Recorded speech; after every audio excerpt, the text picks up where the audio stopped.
want to work with Creation and other conventions and raise money to help 100%, all proceeds and profits go back to helping the fans and helping those stories where like, I couldn't afford to get here and I couldn't get here. So I wanted to announce this real quick, and it's 11:11, so everyone make a wish. Awesome. Real quick, this will take 2 minutes and I'll let you guys go. Rich, I'm sorry. No, do your thing, man. Okay, real quick. I'm making my wish. Who's like, get him off the stage! Son of a bitch. So what we do is we pick a fan once a month, and how we do it is completely random. It's whatever, it's like what I call a God week. Whatever comes into my life and I hear, that's how I choose. I just go, that's it, that's the story, and I'm gonna bring you out. And I believe we helped you get here.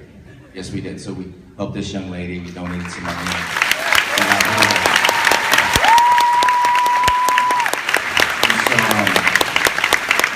This is a letter from a mother, and she wrote, "Dear Travis, let me tell you about my daughter, Julianne. She's the sweetest teenage miracle baby in the world. Anyone who's ever met her will tell you the same, and it's not just a mom thing. Jules was born with a hypoplastic left heart.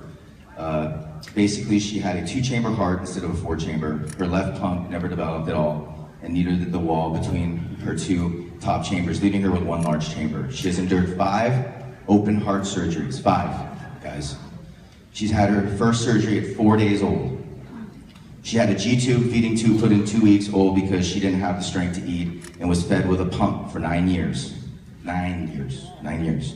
At 6 months old, she had her second heart surgery, during which they accidentally severed her right vocal cord. They said she would probably never talk, and she didn't for 8 months, couldn't say a word. But now she does, very quietly. She whispers. I've spoken to her a few times. She goes like this. Okay. Very hard to hear, but I heard her, and I heard her story.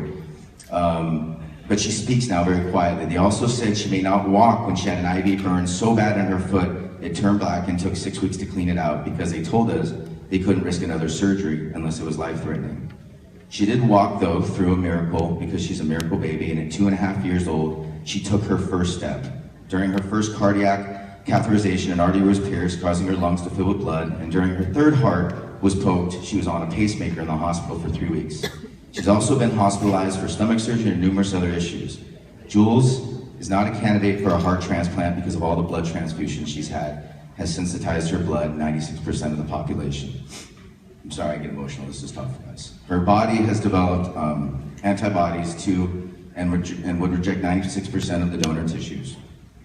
Being huge fans of the show, Jewel and I had convention tickets for the DCCON long before it was determined that it was time for her 5th heart surgery. Still optimistic, Jewel said she would get through the surgery and still make it to the convention. But after a fast recovery and much celebrating, we here are at the hospital, but we had to get readmitted because some of the things went wrong, so we're gonna unfortunately miss this convention.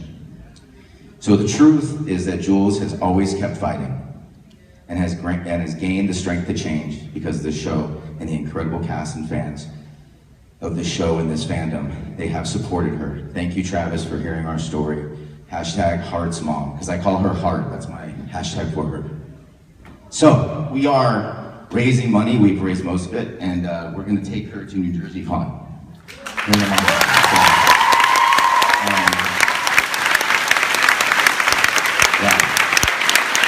So how do people get involved? How do people support it? Where do people go to find out more about it? So it's truth.com. It's truth, TRUT4H, because truth was taken.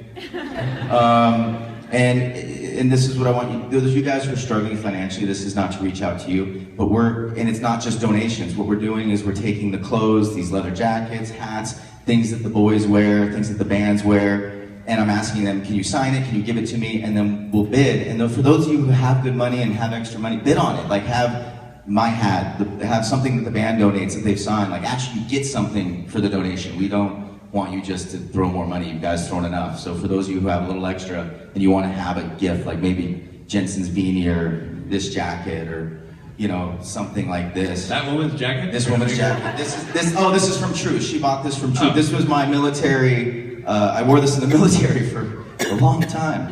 And I signed it and I put it on Truth at auction. It sold for, I don't know, a couple $100 maybe. See? Yeah, so this was something I wore for several years. I signed it, her husband got it. We took that money, 100% of it, and that's how we got that young lady over here to the convention. And Everybody wins. That's great. yeah, so I go to 4-H, yeah. 4-H, and you know, in my signing and when you photo ops or pictures, I'll give you guys something to do. But once again, I want to stress for you: do not feel obligated if you're financially, you know, in trouble and you don't feel like you have to. If you want to purchase like something and sign, and like a beanie or a hat or a jacket, and you have extra cash, we're trying to raise money with the people who have money. We're not trying to raise money for those who are struggling, and we're trying to get you guys here, so don't give it away. That's it, guys. Thank you. Awesome, awesome charity.